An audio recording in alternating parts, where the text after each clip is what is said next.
it is in silence that we discover not only the beauty of the spirit, but also the shadows. And so one is the question of the shadows that come from outside. And yes, if now we're having to deal with one less shadow from across the ocean, that will be very good.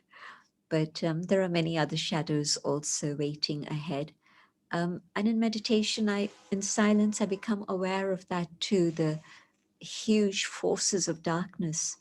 But what I'm doing is connecting with the light within, but also I'd like to introduce another concept of the light above, the being who is able to give us a huge amount of light. And I'm sure that there are some who believe and some who have a question mark about it. And that's absolutely fine. Either way is good. But if you do believe, then in silence, try to connect with the higher being, the supreme, and draw that light. And if it's a question mark for you, that's okay. Just focus on that inner light and just allow that inner light to shine more and more strongly. But yes, the shadows are definitely there, but it's okay. The light will deal with them. I don't have to think too much about the shadows. And it's so important, even at home, not to think about the task, but to think about relationships. Yes, I know that there's a lot to be done, especially when there isn't a lot of help around, and women in particular have to do three jobs all at the same time. They have to do their job at work, they have to do the job in the home, and sometimes they even have to teach children. They've taken over the job of educators in schools. So a lot is happening, especially for sisters. And so it's easy to say, I've got to get this done, this done, this done, this done. So how am I going to get it all done? Okay, let me forget about everything else and just focus on this, this, and this, and this.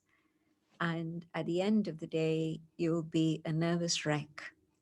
And there could have been something different that you did that could have made it a lot easier. And spend a little time with the kids, whether they're little ones or teenagers or even a bit older. Spend time with them, understand what it is they're going through, talk to them and communicate with them. And through that, keep that channel of energy flowing. And then, if you say to them, okay, it's been lovely to really have a heart to heart conversation. Now, come, help me. We'll do the cooking, we'll do the cleaning, or whatever it is. And I'm sure they won't have the heart to say no. But if you tell them, look, there's so much to be done and nobody's bothering to help me now, some of you have to get off your back seats and come and help me now. And they'll look at you and say, I'm too busy. Who knows what they're doing, but they'll be too busy for sure. So you can just see the importance of how when there's a strong relationship of respect and love, then that enables many things to happen in a very natural and easy way in terms of the task. Um, what are some of the things that I need to be aware of in all of this? Change my vision of myself. And I don't see myself as this physical body, which actually I am not, but I see myself as that inner being of light. Then I look at them, whether it's at home or at work, I see each one not as my son, my daughter, my husband, or my colleague, or my junior, or my senior. I'm seeing each one with that vision of the being of light that they are. They don't know it maybe, but this is how I see them. And so the vibrations that I'm emitting from myself towards them are ones in which they'll feel something very different. They'll feel a different energy, and everybody and everything responds to energy. Animals respond to energy, babies respond to energy, a physical place responds to energy. And so, yes, you're in a place which is sacred, which has had meditation going on in this monastery. And so the vibrations were already ready to welcome you. And now, whatever it is you're experiencing at this moment is going to add to those vibrations so that whoever next comes into this space will take benefit of that. So, vibrations are again very real. We can't see them, but we can feel them.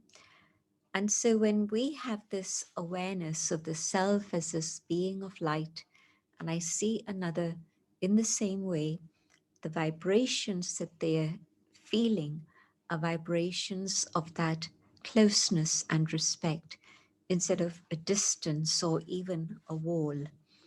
You know, when Christ told others to see each one as their neighbor, whether it's someone near, whether it's far, but one of the commandments in the Old Testament again, love thy neighbor as you would love yourself.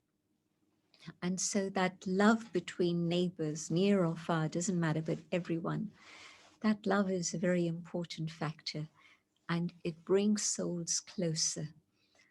And of course, it starts with that statement of, as you would love yourself. Now, why is it that we don't have those loving relationships? Probably it's because I don't know how to love myself. And again, I think it's particularly true of women that we usually don't have that superiority complex in which there's this bossiness and control and authoritarianism. Sometimes you do, but not always. Usually it's the other way, where we belittle ourselves, we devalue ourselves, we consider ourselves not as good as men, or not as capable, or not as skilled. Sometimes that also comes into the picture, that we just feel we are less. Now, I need to change this. And the way to change this is, again, through silence. And silence is a very powerful energy. It's not just sitting there doing nothing, it's doing a lot of things inside. Externally, I am quiet, but there's a lot happening in here. And what's going on is the journey within. And I'm going deeper and deeper into myself, past all the dark corners that are there. But I'm going very deep. And I'm connecting with the deepest part of me, in which I let my mind feel the peace that lies within. And once I've touched that awareness of peace, it's as if the door opens and I begin to see many other qualities that lie beyond that door. There are treasures that lie within each and every one of us. And when we learn to uncover those treasures and experience them for ourselves, we realize our own value. And then when I look into the mirror each morning, I'm not looking at the spot here or the line or crease and wrinkle here, but I'm looking here and I'm seeing the shining star, and I'm able to say, I value you and appreciate you and even love you.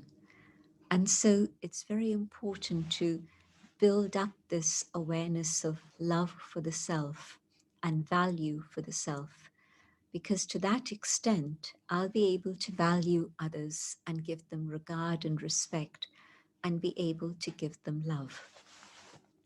And I don't mean the love which is just a passionate, romantic love for one individual, or even that love of attachment which extends to 3 or 4 individuals, but a love which is able to reach out and is inclusive, not just here or here, but love which is all enveloping, a love which is expressed as kindness and care and compassion and empathy. These are all the manifestations of love. And especially in COVID times, we saw these very much in action. People began to have care again. People weren't busy, busy, busy, and too busy to think about their neighbors. They were expressing that love and concern. And so, can I do it all the time? Yes, I can. If I connect with that part of me in which I can open the door of peace and allow the treasures within to come through and be expressed. Jacques Delors edited a thick volume from UNESCO some years ago, and he had a particular statement which was very true. He said that we don't realize the treasures that lie within. And the purpose of education is not to stuff more information into minds, but the purpose of education is educare, to allow that which is within to emerge and be expressed and flow out there. And so this is what we've forgotten about, both in terms of education and children, but also for ourselves. What is it that life is teaching me? Life is teaching me to allow whatever there is within which has goodness to actually be expressed in the way in which I speak and move and behave and interact with every connection and every relationship. And I need silence for that. If I don't give myself that space and time for silence, then the superficial parts, which are the negative parts, the dark parts, because the world is negative, so I've learned to be that too. And so I keep expressing that. But no, there's something more beautiful within. And it's true for each and every one of us, not just one or two or four, but it's there in everyone. Um, compassion, compassion being within every human being. And so, kindness, empathy, compassion, these are all the impacts that love has. And so, when I open up that treasure store of love that lies within through silence, through that inner journey, I express it in my day to day activity and, in particular, in my relationships. And so, it's not something that's attached and cloying and possessive and stifling, but no, it's an expression of empathy in which I understand the needs of the other and which I'm able to actually give the other whatever it is they need. This is where I think the relationship with the source, the divine, is so important, because I of myself have a certain amount. And yes, in silence, I can access that and share that, but a much easier way, and a way in which there's no limits and there's no boundaries, in the sense that I'm able to draw as much love as I choose from the one above. And I'm talking about just a being of light, not a human form, an angel form, or any other form, just light. So the source of light and love to connect and to fill the self. And as a result of that filling, to be able to share without putting a limit. Because sometimes, whether it's with children, whether it's with aging parents, um, we run out. We run out of compassion. We run out as deficiency. There's actually a syndrome called compassion deficit, because people have been giving and giving and now they run dry. But if I'm taking from above and being a channel to share, then there's no question of running dry.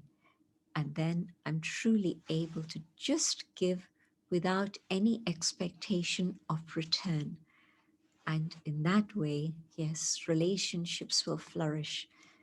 And that investment of giving time and energy and love, there'll always be a return at a moment when I need that return, not on an external level maybe, but just maybe support, just maybe encouragement at a time when I need that encouragement. To have that self-sovereignty, to be the master of the self, that's what Raj Yoga is about. And it comes about through that connection with the divine. And so the highest connection of all. And what we're doing when we sit in silence is we're not stopping our thoughts, because it's not so easy to stop all thoughts and just become a blank. But also, that's not the intention. Just as you and I get to know each other through communication, in the same way, when the soul, this inner being, the spirit, let me use this word to describe it, the soul, the being of light. So when the soul connects with the source, the supreme soul, the being of light, the source of all positive attributes, I begin a process of communication. I come to that awareness of peace within, so that then my heart is open and my thoughts can reach out to the divine. And there's a response. It's a two-way connection. It's not my imagination. It's not something which is a mystery. It's very simple. The same with any other friend, and even more so with intimate relationships, your children, your partner. And so our thoughts can travel and reach each other. And in this case, I'm wanting my thoughts to reach the divine. And in return, I can feel the vibrations of love and power reach the soul. And so I'm not stopping my thoughts, but I'm channeling the energy of my thoughts to come firstly to the awareness of who I am, and secondly to make that connection, the yoga, the link, the union with the divine. And this is why in one of the earlier meditations, I spoke out my thoughts just to guide us into that silence in which the pauses between the words become longer and longer. And so the silence is a very natural, automatic one, instead of being forceful and a power struggle. I'm not struggling with my mind. My mind is my friend. My thoughts are my friends. And so let me treat them in that way, with respect, with dignity. And so instead of forcing my thoughts to come to a standstill, I'm moving my thoughts in a specific direction. And then gently, those thoughts will become shorter and the pauses in between will become longer. And in that pause, there is that experience. Then it's not just words, peace or love, it's a reality of my experience. And so silence definitely, but a very different type of silence than people have imagined. You know, silence has sometimes been associated with punishment. You know, stay in your room, child, don't come out, you mustn't talk to anyone. So all of these ideas are there. But the silence in which there's experience is a golden silence, a sweet silence, a silence which is filled with amazing power and love.